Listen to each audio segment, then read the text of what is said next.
So last two games for Russell Westbrook has not been very pretty basketball when it comes to late game execution, making the right decisions.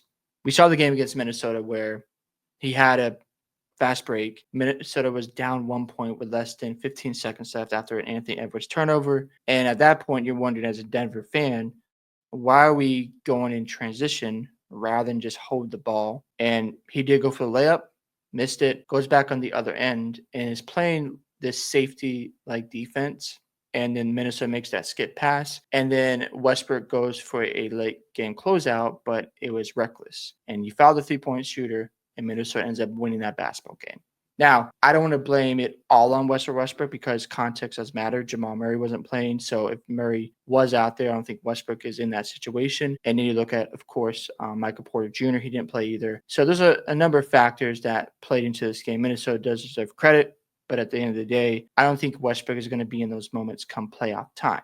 Now, looking at his numbers, in the month of not just April, let's look at March real quick. And he's been, for context purposes, he's been great for the Nuggets this year. I think, over the last few seasons, the Lakers and Clippers were not great fits. Denver's been really good for Westbrook. It's been phenomenal, I think, off the bench, playing a role. But what's concerning is these turnovers. In the month of March, he averaged 4 turnovers a night. He's at 4.5. It's only 2 games, so we'll see how this plays out the rest of April. But it's something you want to be concerned about as a Nuggets fan because you don't want to be in a situation come playoff time. Let's say the Nuggets are in a tight game 5.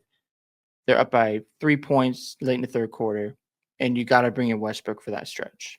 And he can either help you win the game or lose the game.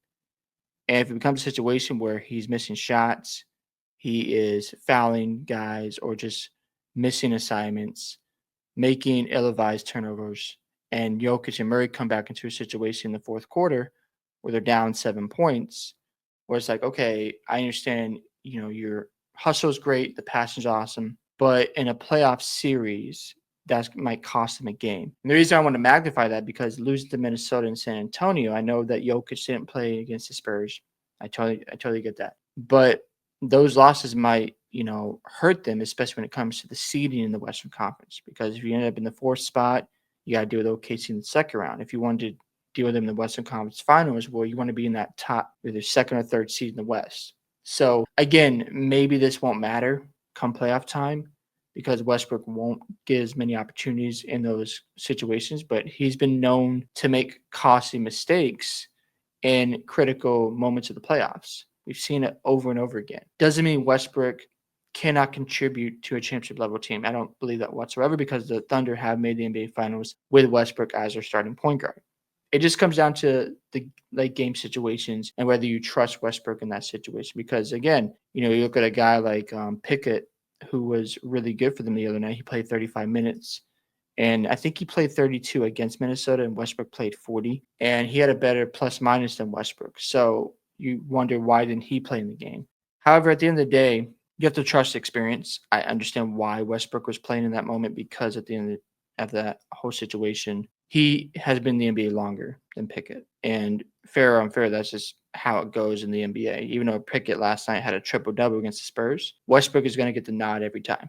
Now, Jamal Murray will be back, obviously. Jokic obviously will be back in the playoffs, and I'm sure he's going to play some games down the stretch. They play the Warriors today, and we'll see if they can, turn this thing around and not fall too much deeper in the Western Conference because right now the Warriors are on fire. They had a big win against the Lakers last night, and they're only a game and a half behind the Nuggets. So tonight's huge, and hopefully Jokic plays tonight, and Murray can play, and they can get that win. Now, another good development for the Nuggets is Aaron Gordon. He's been shooting better, and he said in a press conference a couple of months ago, he took thousands of shots. He has his own gym, and his shooting has been really consistent. I think that's an encouraging thing for the Nuggets going to the offseason. If they're trying to upgrade, change some things for this roster, because I think the Nuggets can, make a finals run, but I don't think they will because I don't think they have enough this playoff run.